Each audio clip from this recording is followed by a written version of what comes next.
What's up, you guys? Sean Ross Sapp, Fightful.com, FightfulWrestling.com. It is December 11th.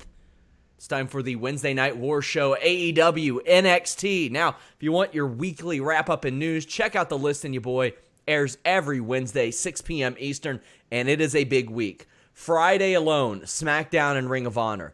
Saturday, NWA Into the Fire, and a huge UFC show. I have a preview podcast up on Fightful.com as well. Sunday, it is WWE TLC. Let's talk to one of the guys who is going to help me cover that entire crazy weekend, Warren Hayes. Warren, you got ROH and NWA this Saturday. How you feeling? And one of them I'm more excited for than the other. I had to ask you. I had to be like, hey, listen, Ring of Honor Friday. SmackDown's more important. Crazy to say, but... Yeah, Sean was like, would you mind like talking about Ring of Honor when you cover NWA? Well, sure, that'll be fine. Absolutely. You got it. I'd like to not have a 3 a.m. night before my wife graduates in the morning, so. Sure. We are also here with Alex Pawlowski, who will also be covering a Friday show, SmackDown on Sour Graps, FightfulSelect.com. Subscribe today. Alex, how you doing? Well, I was doing better until I realized that my Christmas lights, the batteries went dead. So you're a fire hazard, Alex. No, they're battery operated. It's not a fire hazard. It's cool, except for the battery's dead. So. Well, guys, leave a thumbs up. Make sure you subscribe. Comment your favorite moment of tonight's Wednesday Night Wars on the comment board below. If you want your question or statement read on the air, donate a super chat. Helps me pay for these two guys because they don't work for free. So let's go ahead and get into it. Warren, one word, who won? Oh my God, NXT. Alex. AEW. What? So, I'm really torn on this one. I'm really, really torn on this one. It was a close show. More important stuff happened on NXT, so I'm leaning that direction.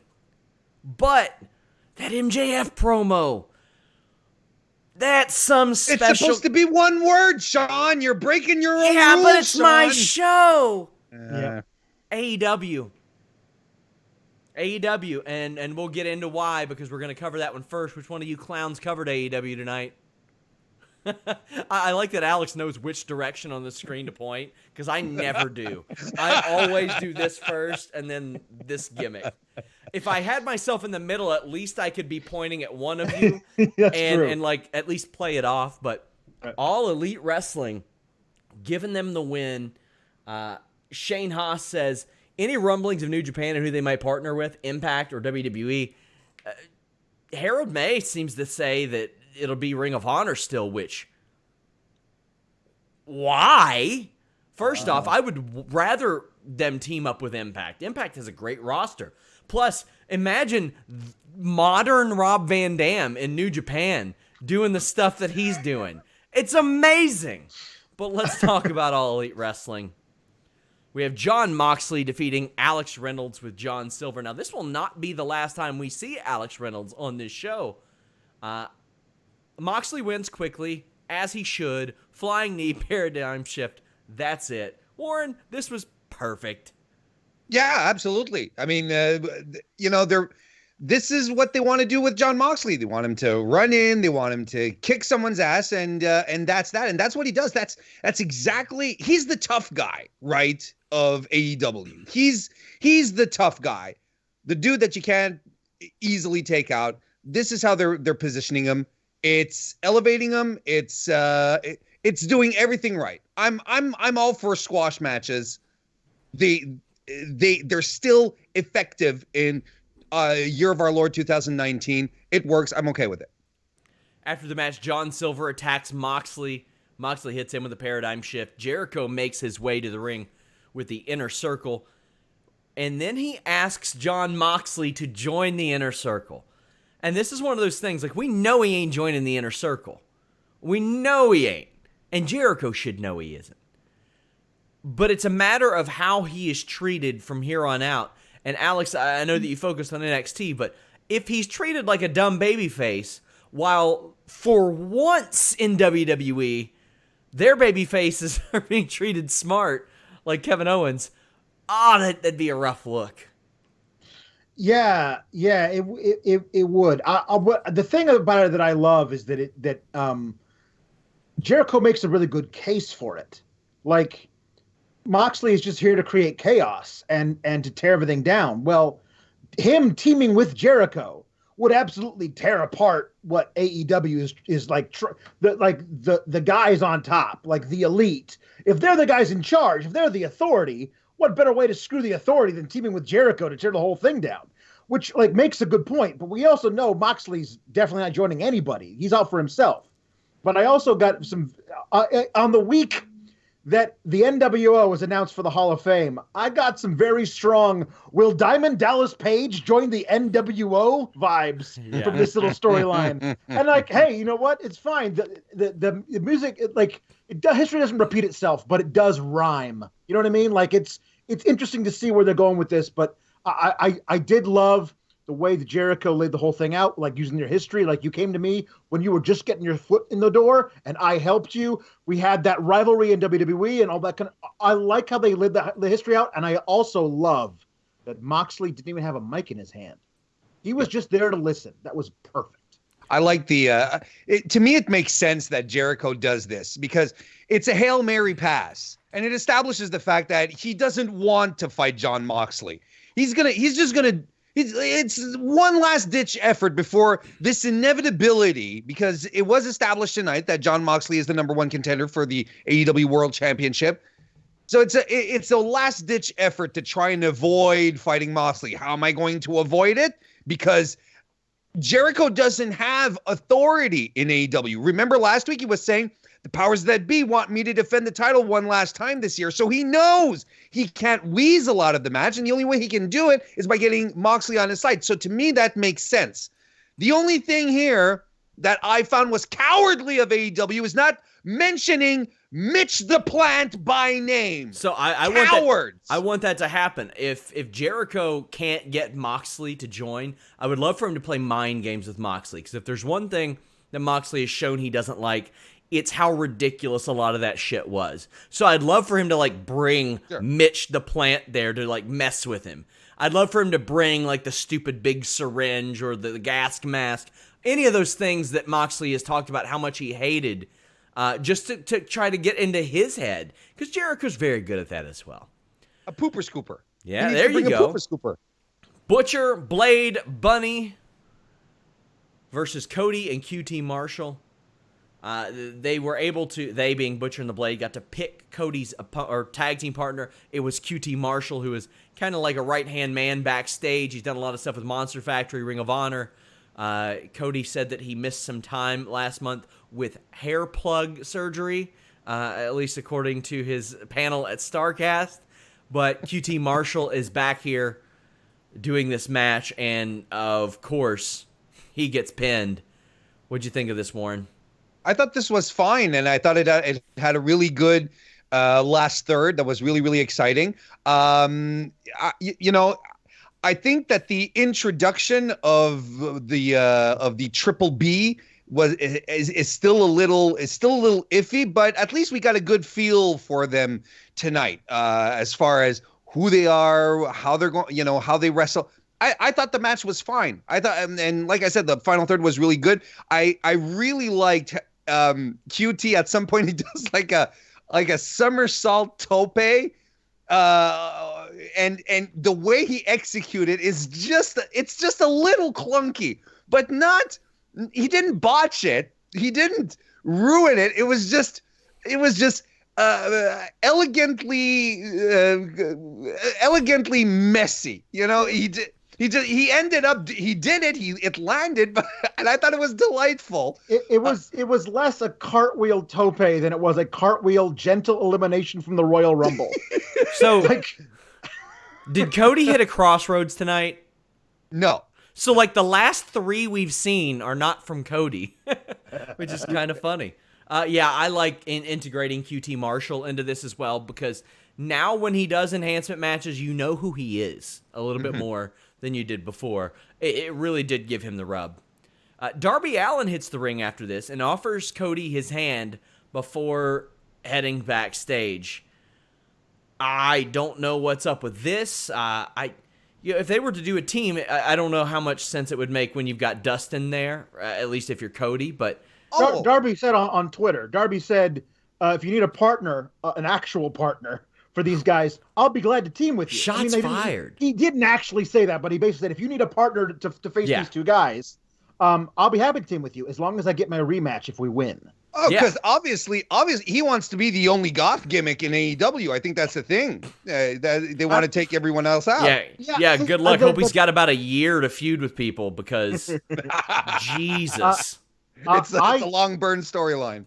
I love the look of the Butcher and the Blade, especially when they make their entrances. Like the Blade having the gimp mask that also has a monocle. Like, I don't know if you noticed that. The gimp mask that the Blade wears has a monocle, and then the Butcher actually has the monocle. The Butcher looks like if Teddy Roosevelt time traveled to Mad Max times. Like, it's awesome. I love that. I love that guy. He looks so cool. I like that. Hey, and credit to Pepper Parks for reinventing himself. Braxton Suter in Impact Wrestling.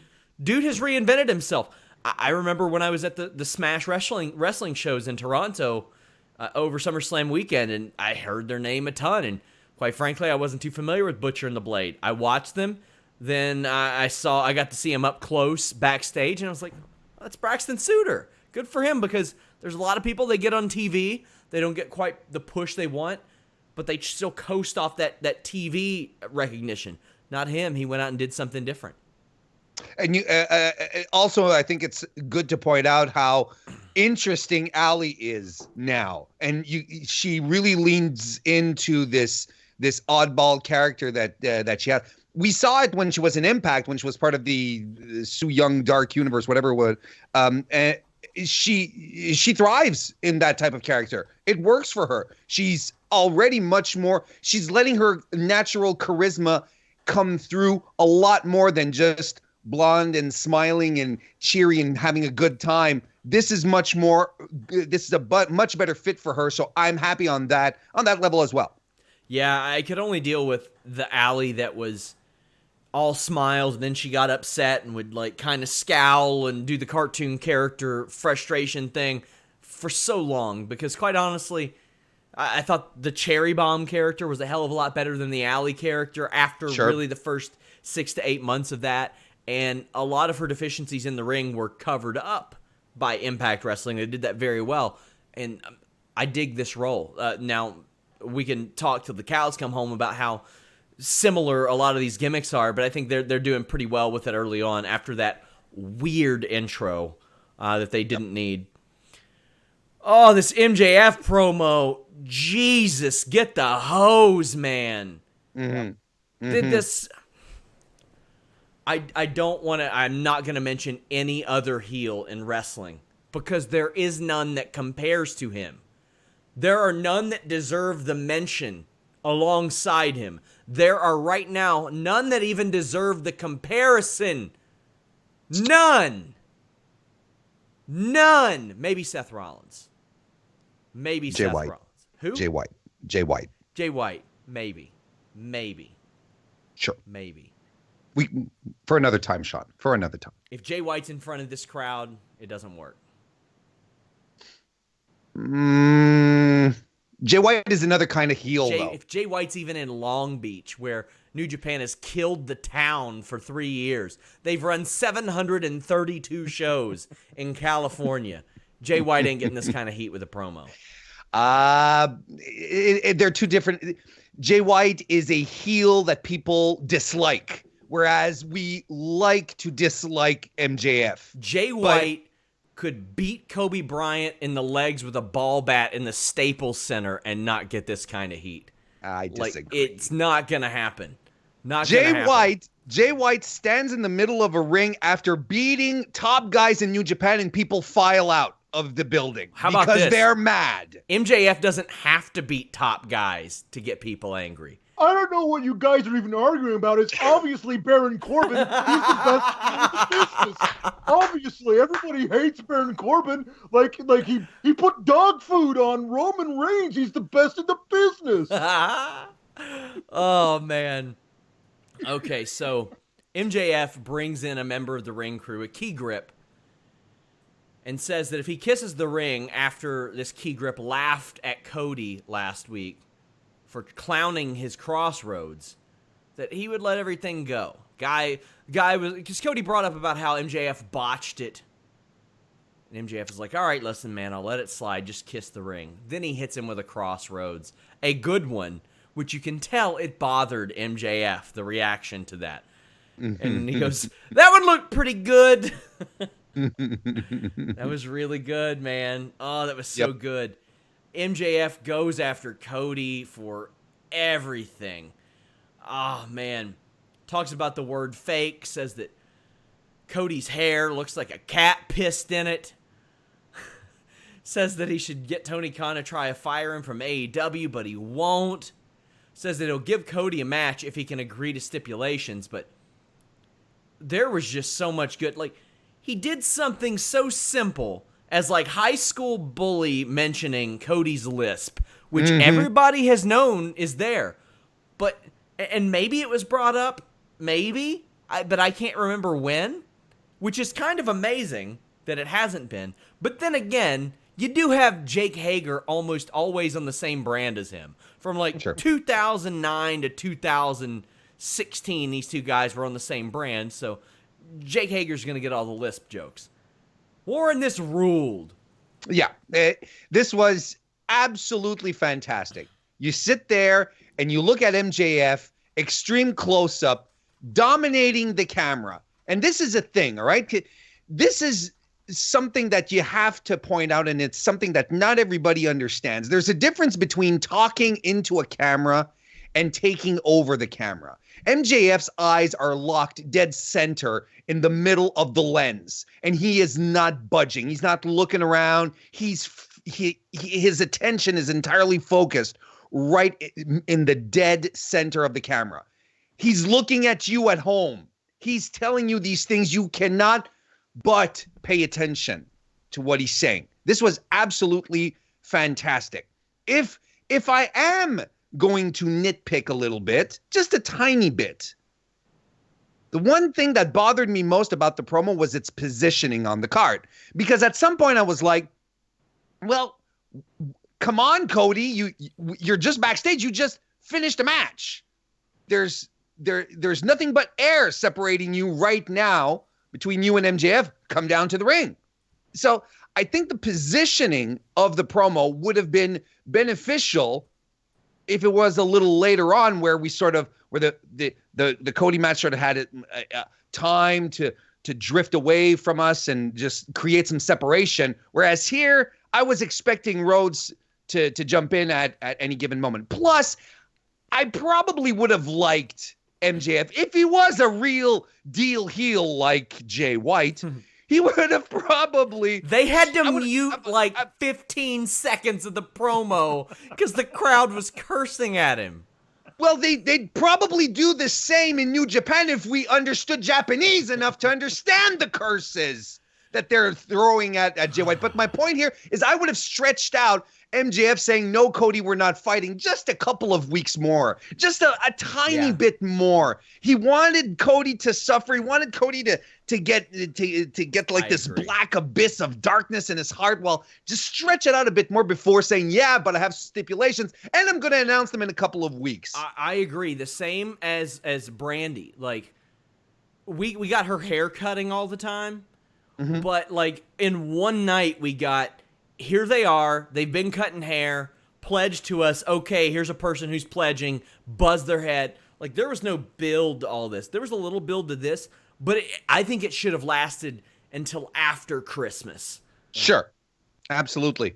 And it probably would have motivated some fantastic social media promos at the same time. There's a lot of material that could have come out of it. I thought it would have benefited. I mean, it's okay if they want to pull the trigger on it. That's all right. But, and especially... it's very WCW-ish to be like, hey, we got stipulations, but we're going to announce them down the road. We're going to announce them next week. Announcing that we're going to announce stuff. That's very WCW, and it's okay, but I can't help but point it out. The thing that's interesting to me is that they still haven't said, I believe, at least MJF hasn't said on on the air on TNT.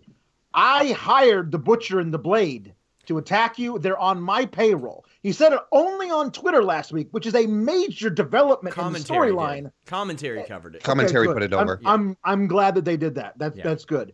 The one thing that I might have liked to have seen added to the promo is a specific thing like, you're not going to fire me because I'll get picked up immediately, and you don't want to see me on another network on this night because I'll draw ratings. Yeah, that's what I thought was coming. And it didn't come. I thought maybe it's coming down the line. Maybe they don't want to enter in that little discussion. Yeah. But MJF has to be at the top of WWE's poaching list if they really wanted to grab people off. Absolutely, the very top. The MJF is going to be huge. Yeah. There is no question. He is going to have a long and extremely successful career in professional wrestling if he can stay healthy. Okay, I'm a little bit behind here, or behind schedule rather. Dark Order vignette, Alex Reynolds, John Silver. Now, I did have a couple issues with this. Like, I don't know if we're in Alex Reynolds' head. I don't know if that's just the way the video is airing. It's a little bit Lucha Underground, this aspect of the vignette. Warren, your thoughts on it, though?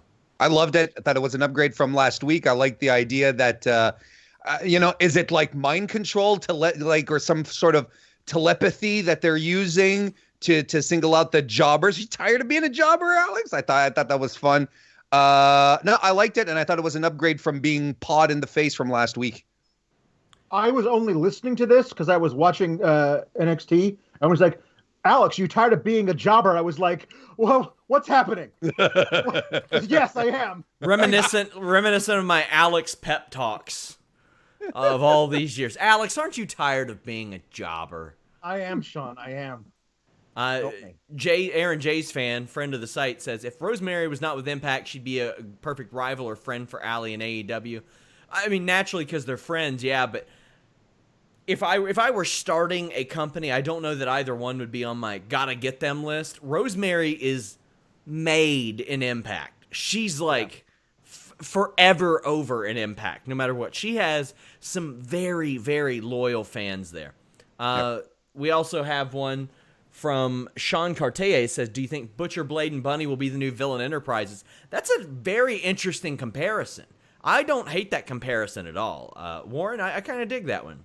Well, we brought it up a couple of weeks ago, right? We'd call them the Butcher, the Blade, the Bunny, and the Beak, right? Yeah. If they were to come together. Sure. I mean, the aesthetic is there. It'd work perfectly. The question is that where Marty Scurll is going to end up? That's a whole other 9 yards right there. Well, Big Swole ended up on AEW Dynamite. She confirmed to Jeremy Lambert last week that she had signed with AEW. That report by Squared Circle Sirens and Casey. Yeah, I don't need to see Emi Sakura on TV so much. A lot of people are saying like, one of the greatest women wrestlers in the world. Maybe in Japan, it hasn't translated over here yet. The gimmick is dumb. It's dumb. It's stupid. It's so dumb. I don't give a shit that a Freddie Mercury movie did bonkers box office last year, because this doesn't have a damn thing to do with it. She comes out with a mustache and a microphone. Okay. Well, first off, Christopher Daniels has seniority with the microphone in this company over her. He comes out with the same thing. If he grows a mustache, she's really going to have to stop it. I'm done with this gimmick. She's a very good worker, but the right call was made. Big Swole is special. One of the best sellers in wrestling, period, in my opinion. Big Swole's great. I'm glad she won, Warren. And I'm not saying, hey, I want Emi Sakura fired. I want her fired. I'm not saying that shit. Big Swole winning was the right call. Hope everyone on Reddit clipped that part there where he says, they will. I'm saying Emi Sakura I wanted her fired. Will. Yeah, of course they will. Look, Big Swole, Emi Sakura is a little too goofy for my taste sometimes. And tonight she sort of crossed that line a bit. I love her work overall. The gimmick greats, but I like her work. but in ring tonight there was a little too much of the goofiness. But then again, it was used in a way to help show Big Swole's diversity in the ring, where she can look. She laid in some fantastic strikes, like some really, really great strikes. That wheelbarrow DDT that she pulled on Sakura was wonderful stuff. But you know, the thing with the microphone when she started doing James Brown and was like, well, look, she has the chops to be a sports entertainer as well. She can do little bits of comedy, little bits of levity. I thought it was good because it helped show that side of her as well. A perfect match for Big Swole, if you ask me. She shone, and she is special, and I'm this close to saying that they should strap a rocket to her back and make her the face of the women's division. Yeah, I agree. And you know what? With an emerging Britt Baker who's just going to keep getting better, and with Riho there, man, you could do a lot worse than what they're doing now. It's just weird. There's so many things that they should just tighten up a little bit that would go so far in making this show better. Well, Hangman Page and Kenny Omega defeated Kip Sabian and Shawn Spears. This is after a Pac promo where he said that he wanted a rubber match. I feel like I'm seeing so many of the same matches all the time with Pac, and I don't need to see it anymore. But Joey Janela has kidnapped Tully Blanchard. And you know what? I'm not buying it. I don't think Joey Janela can tie a knot that well. No, he proved it. Yeah, he proved it because when Spears arrived, he just lifted the ropes that were around Tully's forearms, and Tully was also tied around like his waist. Yeah, and he just stood up. And Janela didn't even tie him to the chair. But Janela's facial expressions here were amazing. He's demented. I love it. Yeah, it was by the way, the Cass thing, not a work, guys. No matter what Big Cass is trying to tell you, not a work. We won't get into that, but I just wanted to clarify.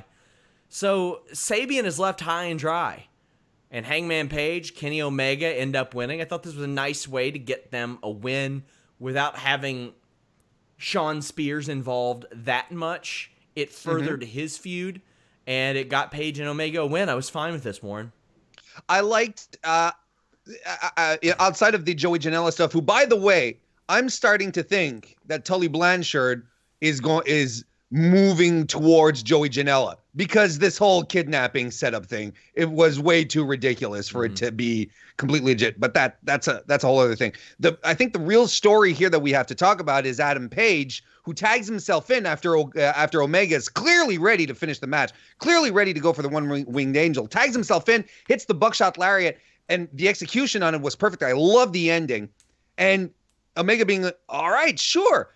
So this has got me thinking, on BTE, Page distancing himself from the Elite is like, look, I got to do my thing. I'm done. Here, sort of taking the shine off of Omega a bit, and Omega not quite looking at him a little unsure. Are we seeing the seeds of an Adam Page heel turn? Because I'm going to tell you something, Sean, Ross Sapp, and the folks listening here on Fightful. I think this would be fantastic for his career at this point. The first member of the Elite since turning into AEW to turn on his friends. I mean, a lot of the people who started watching AEW is because of the Elite. There's a bunch of people who started watching New Japan because of the Elite. So Adam Page has that affection. If he turns on his friends legitimately, that is some instantaneous heat right there, which I think would be very profitable for him right now, because he is treading water a little bit. I don't think he's recovered from losing against Jericho at All Out. I don't. He's fine. I'm not saying that he's a sinking ship, au contraire, but you know, a little heel turn can give you that little jot in the arm. So when you come back and when you come back as a babyface, then we love you a little more. Yeah. Just look at what they did with Daniel Bryan recently. I think it'd work wonders for him. The Tully Blanchard thing was so, like, I just feel like they made that happen with Shawn Spears just to get the Arn Anderson cameo. Like, I mean, I know I'm sure they didn't, but that's how it looks in retrospect, because I think Shawn Spears was a lot better standing by himself. Like, I don't think that he needed that. I think that he cuts good enough promos by himself. I think Sure. that he lost a little bit of aura when he had Tully with him. And if you want to keep Tully involved, I would probably just have him do something else. Maybe even throw him with Inner Circle or something like that. That way you can have another shit heel outside. I'd argue that Sean Spears' booking didn't help him either. That's true. From being put all the way up here with a big high profile feud with Cody Rhodes cracking a chair across his head, making him bleed, and then losing the match, and then not really doing anything with him afterwards. I think it's a combination of things. Yeah. Brandy Rhodes' video package airs. She takes shots at a lot of different women on the roster.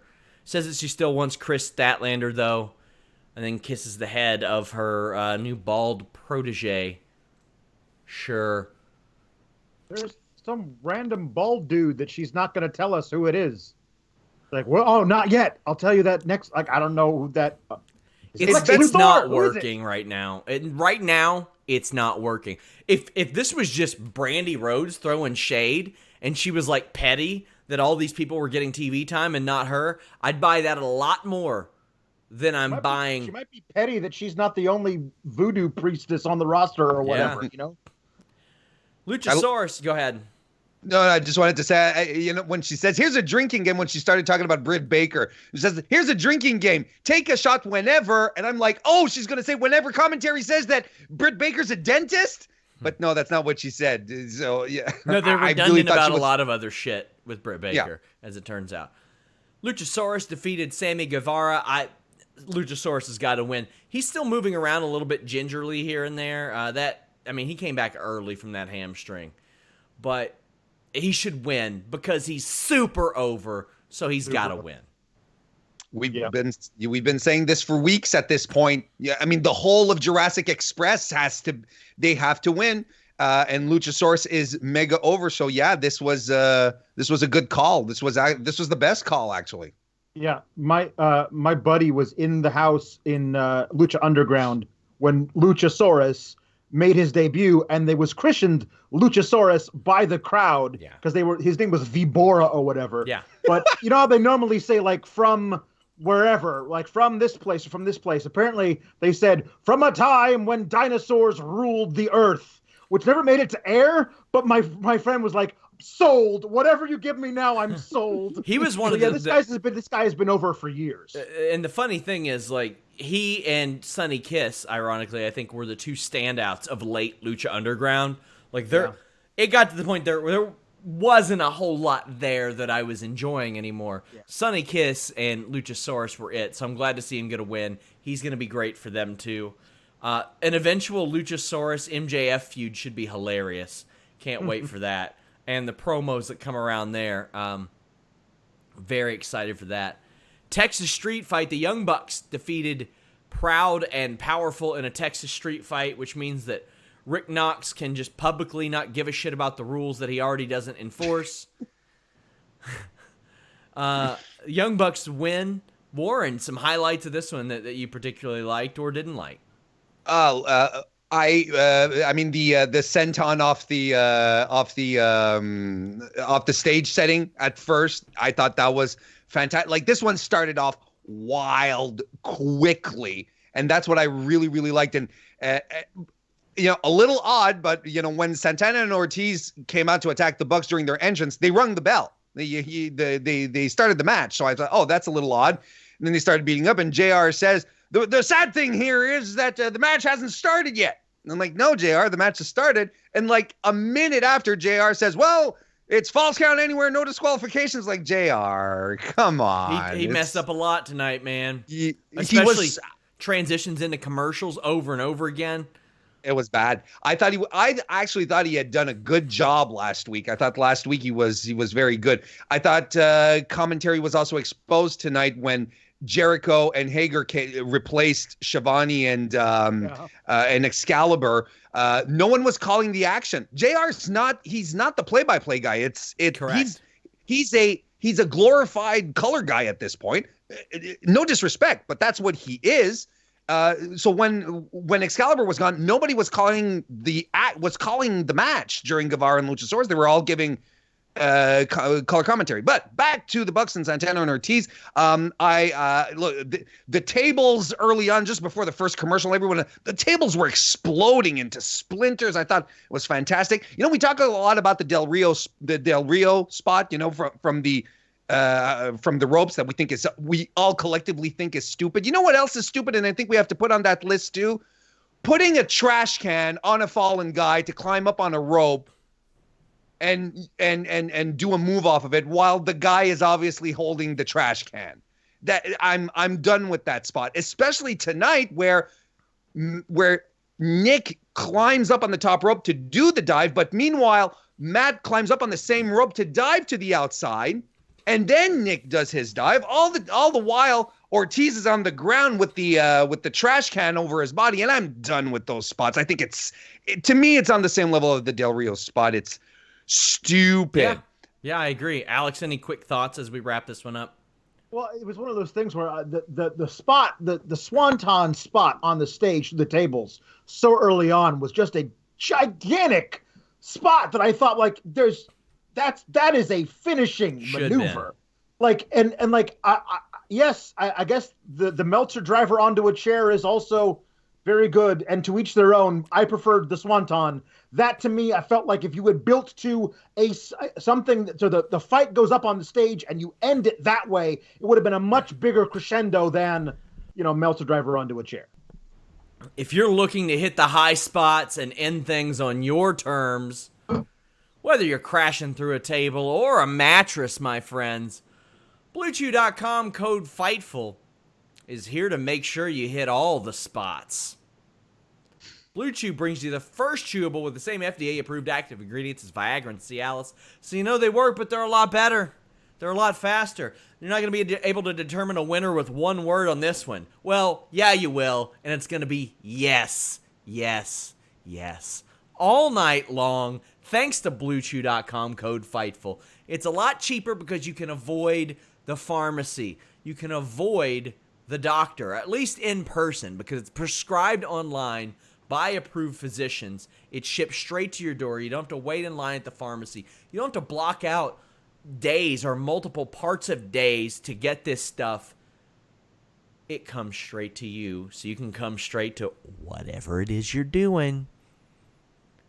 Right now, you can get it free when you use the code FIGHTFUL. Just pay $5 shipping.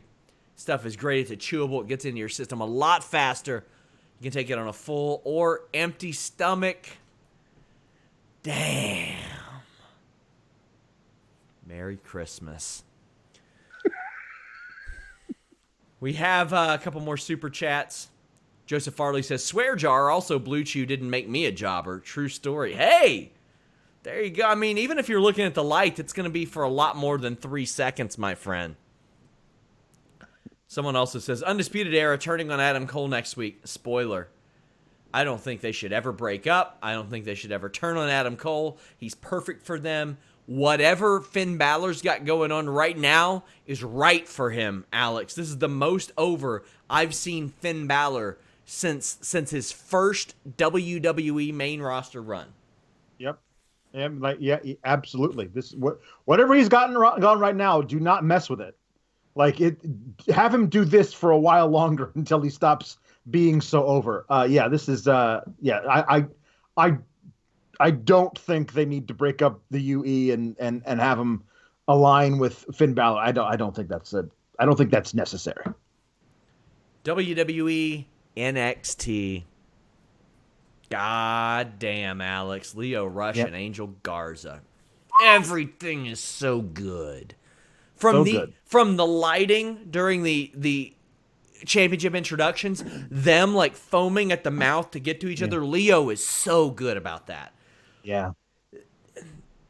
I don't remember a time, even when Neville had it, even when Enzo Amore was main eventing Monday Night Raw with it, I don't remember a time where I felt like this Cruiserweight Championship meant more.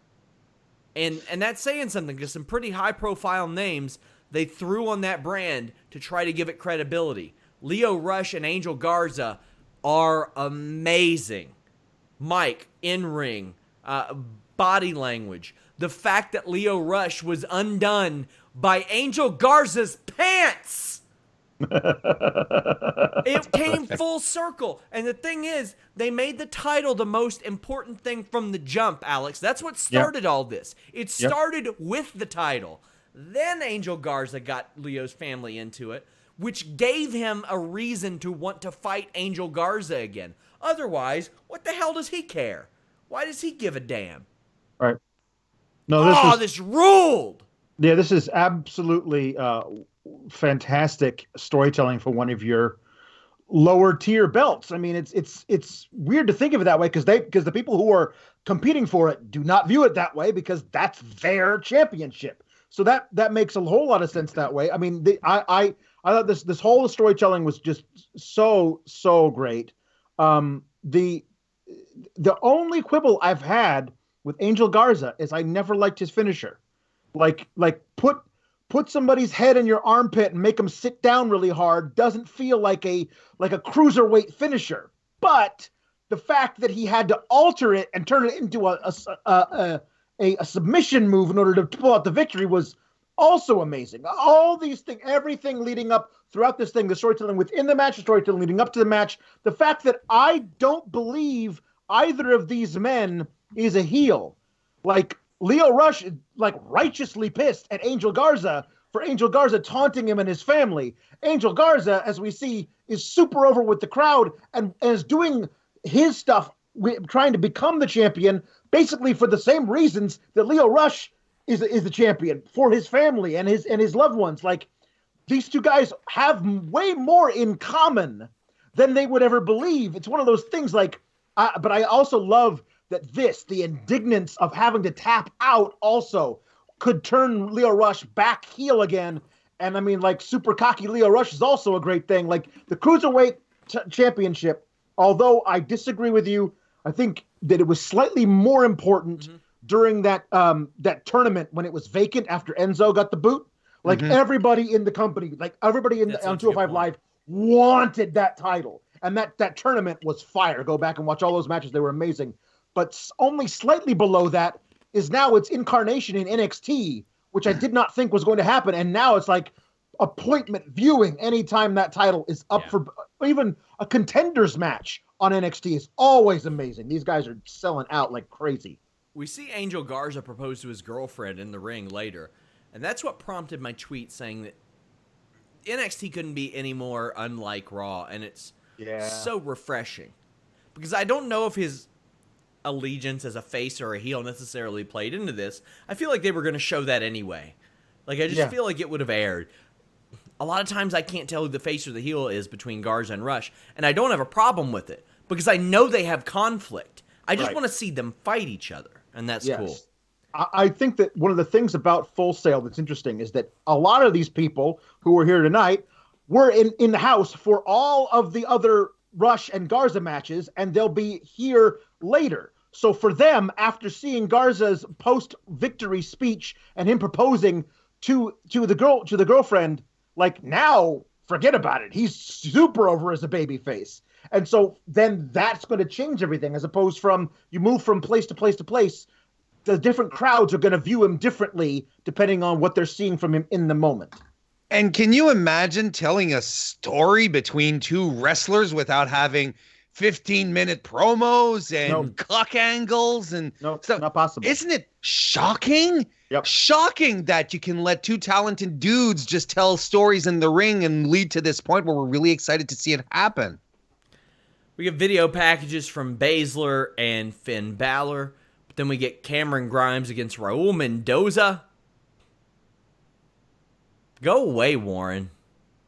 You covered AEW tonight. Raul Mendoza won. And? That's it. No. We get a plug for the NXT year-end award. What? There's something else that happened. What? Help me out here, Alex. Why did Cameron Grimes lose the match? Because Raul Mendoza was the better man. Yeah. Well, but no, hang on. There's a nuance to this. Yeah. I don't know how much nuance there is.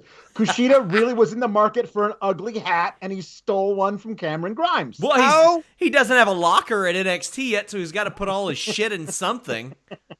How dare you two besmirch Kushidad, who last week we were all endeared to him and his parental stylings.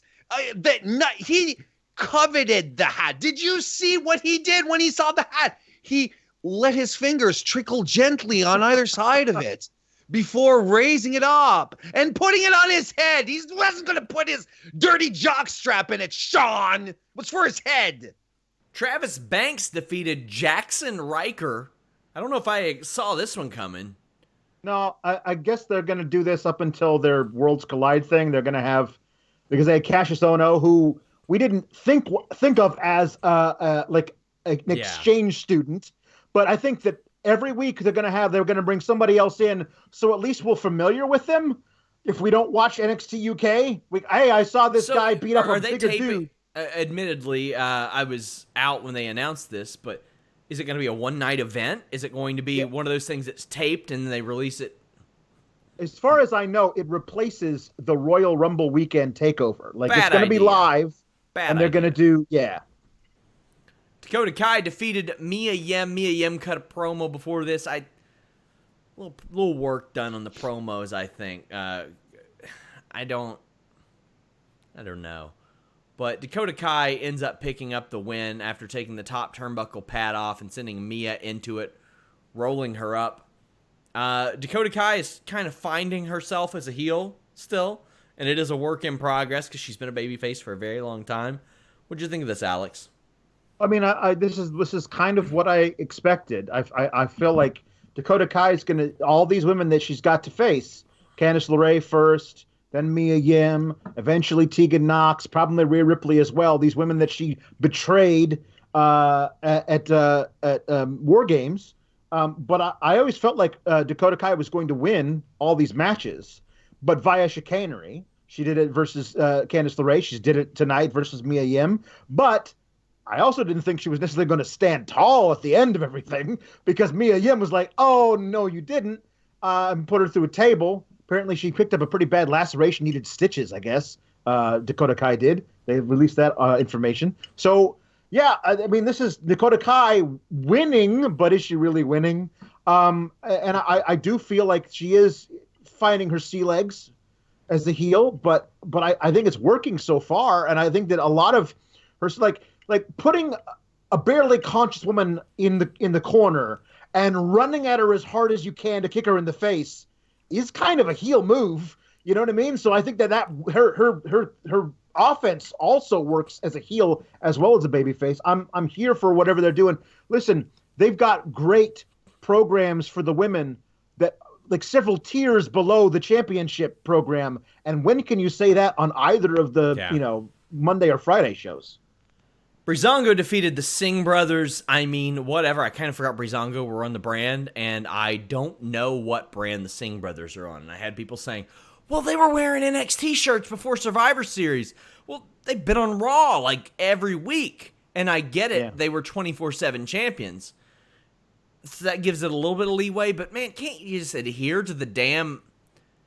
Tell me what brand they're on. Tell me that William Regal told them to get their asses on NXT and stay there, or else they would not be there. That's all it takes. It takes one comment from Nigel McGuinness to explain that.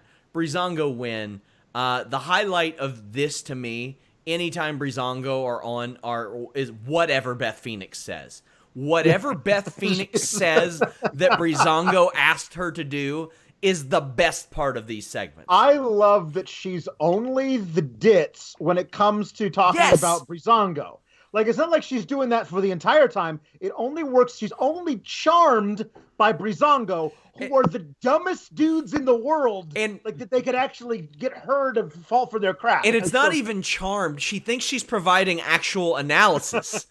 Like, she thinks she's adding to the commentary when she does it, which is amazing. Yeah, I want to add that I think that Fandango has low-key one of the best hot tags going right now. Like, in the past few matches he's had, he comes in and he's a house of fire, and he's doing some great stuff. Also, pretty sure he gave one of the Sings brain damage, because that power bomb onto the apron was vicious. Yeah, I love Breezango. Like, we should do like a poll of a career day for Breezango. Where are they going to be next week? Love the Rhea Ripley video package. Really dug that. They should do this more on the main roster too. Yeah, the Ripley package was great. I also love the Baszler one, and I think they can re-edit it for whenever she goes over to a main roster show, because that whole thing of like my dad, like it's something you can really relate to. My dad always said you can tell a lot by the kind of car you drive. And shows her working on her own car. This is my 1969 Ford Mustang. Everybody else wants to be the brand new, the Tesla, the new thing. I'm old school. And I think all of a sudden you know exactly who this person is in like a couple of minutes. And then you go, okay, now I totally get where this person comes from. I know a little bit about her history, her relationship with her father. That informs me a little bit about why I should decide whether or not I like this person and will root for them.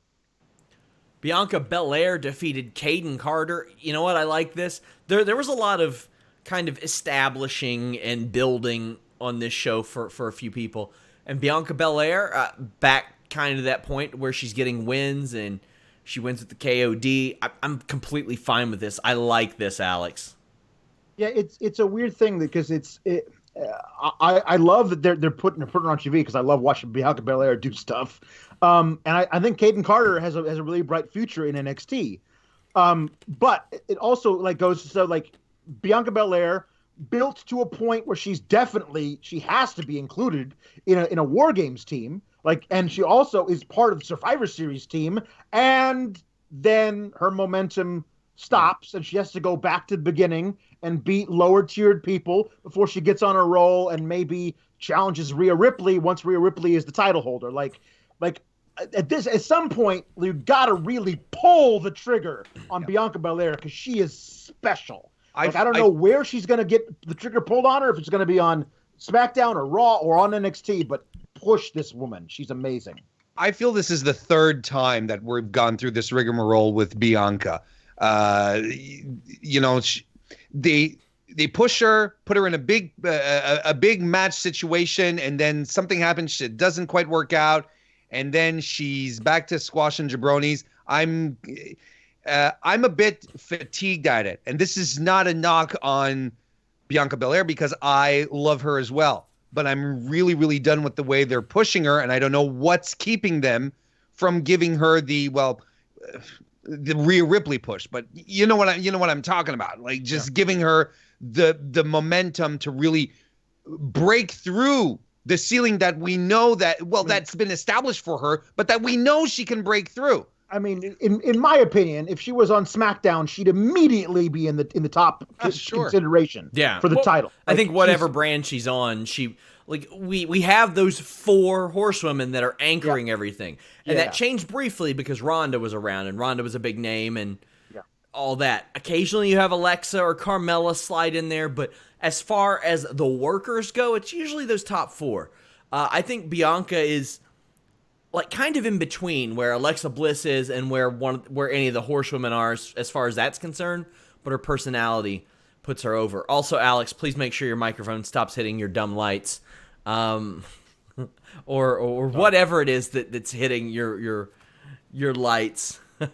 We see a lot of vignettes throughout the night of the people building up to the main event. But Alex, like I said, predictable isn't bad when it's good. And what I said last week was Tommaso Ciampa cannot factor into this decision. It has to be him completely getting, not screwed, but getting denied his opportunity at no fault of his own. He didn't lose the title. He didn't lose the top contender match. How can he get to this point? Well, Finn Balor pinned Keith Lee. I loved this. This was... NXT is so good. Mm-hmm. And here's the thing. If you missed weeks of NXT TV at a time before it made USA, you'd be just fine. You'd be just fine. They've had entire pushes that didn't matter. Warren, you're like this one. Kona Reeves, you didn't need to watch all those matches. The Forgotten Sons, you didn't need to watch all those matches. And that's not a shot at them, but there was a lot of stuff on that 1 hour show that you just didn't need to watch. Nowadays, this is such a complete wrestling show. How I compared Bianca Belair in between Alexa Bliss and the Horsewomen, this is like something in between NWA Power and Monday Night Raw. It's like you've got this wealth of talent, but you have it in a grittier, more basic formula and delivery. It's tried and true. And this match was very exemplary of that. Alex, what did you think after I showered praise all over it? Well, I mean, no, I mean, you go into a match like this between these three talents on this show, and you know it's going to be amazing, and of course it is. But the thing that I love is that WWE as a whole always does triple threat matches pretty well. But in NXT, there's a whole other level to it because all these people they feel like they're so hungry to win, and everybody who's in a triple threat match, there's not like the weak link who like there's no way that guy's gonna win. You know, like it really felt very urgent, and I love that. There's great things of like in the old WWF No Mercy game, there was a mechanic that was in the game that if a guy was too big, you couldn't do any offensive moves to him. It was just like it wouldn't let you. Like you couldn't backdrop the Big Show, but and I was like kind of weight a cool detection. thing. Yeah, exactly. I love that about Keith Lee in this match. They were like, I'm gonna do the dripping DDT to him. No, you're not.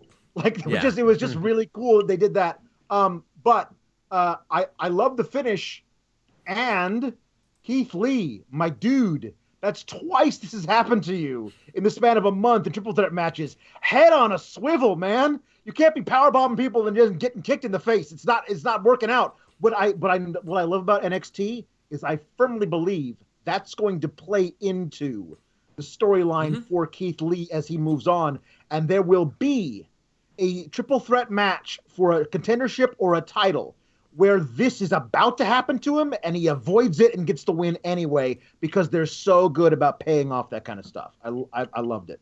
Warren, we didn't get to hear from you much about NXT, obviously. Anything that you saw that stood out? I know that you had trouble catching the show anyway. But I did catch the match here. I caught the overrun, and this is nuts. This is crazy. It's week after week. AEW finishes, so then I can focus entirely on the overrun of NXT. And the minute I'm like, shut one window down, open another one, and full screen, something bananas happens on the NXT show, like the electric chair air raid crash. That's what I led into. It's not technically a Tower of Doom spot. No. You all know how much I hate Tower of Doom spots. This looks really good. Plus, I really like that Tommaso Ciampa is really leaning into using the air raid crash now since War Games. I think that's great. I agree as well as far, I thought that at least I love this match. It was fantastic.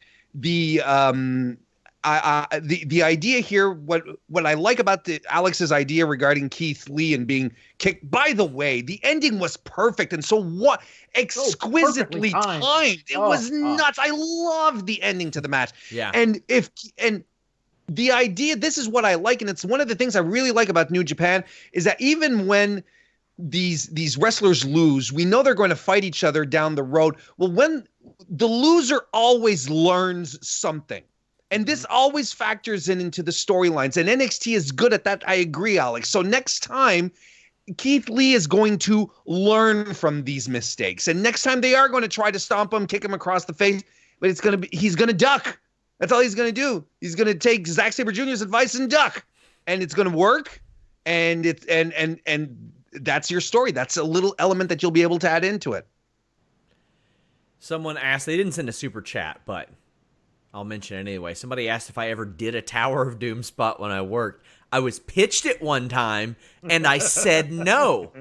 I let them do it, and instead I fell off the back and hit a move off the top rope afterwards. It's about psychology, and if everybody else is going to look dumb, I'm not gonna in front of those 100 rabid fans at the Aberdeen River Park in Aberdeen, Ohio.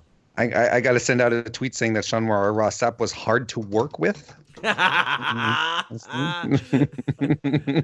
another story for another day. But Warren, you will be here this weekend. You're talking NWA Into the Fire. You're talking Ring of Honor Final Battle. Anything you're particularly looking forward to there? The question mark.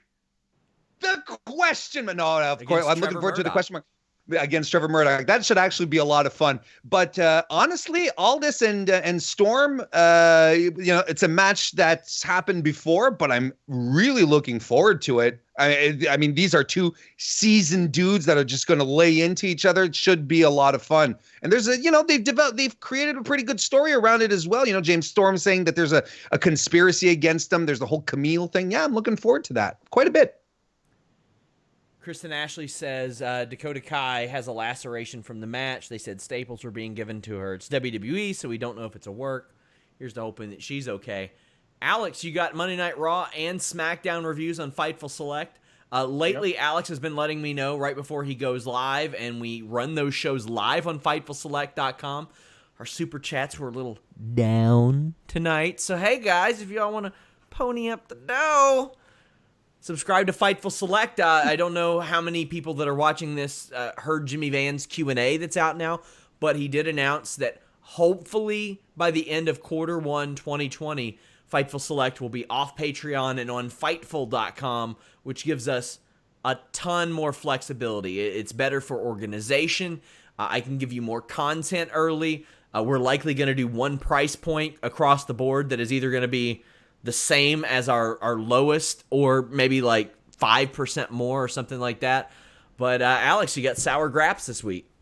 Yeah, Sour Graps this week. We're doing the SmackDown is coming to my town, Milwaukee, on Friday, and it's the go-home show for TLC, and I have no interest in purchasing a ticket for that shit. So I will be talking about it afterwards because, yeah, the go-home show for the dog food match is not something I'm looking forward to. Well, I'll be here covering it. Dave Schilling is going to join me, former WWE writer, will be here on Sunday night. I've got UFC this Saturday night. I know some of you aren't that hip to what's going on in UFC, but there's a lot going on in that regard. Kamaru Usman versus Colby Covington, basically two unbeaten champions in that regard. Covington never lost his interim title. If you're saying, hey, that name sounds familiar and I'm not an MMA fan, he was on Impact Wrestling a couple years ago. You have, quite frankly, the greatest women's fighter of all time, Amanda Nunes, taking on Jermaine Durandamy, who never lost her featherweight title. You also have Alexander Volkanovski in a title match against Max Holloway. And then Jose Aldo and Uriah Faber in action. Check that out, guys. Until next time, leave a thumbs up. Subscribe. We're out.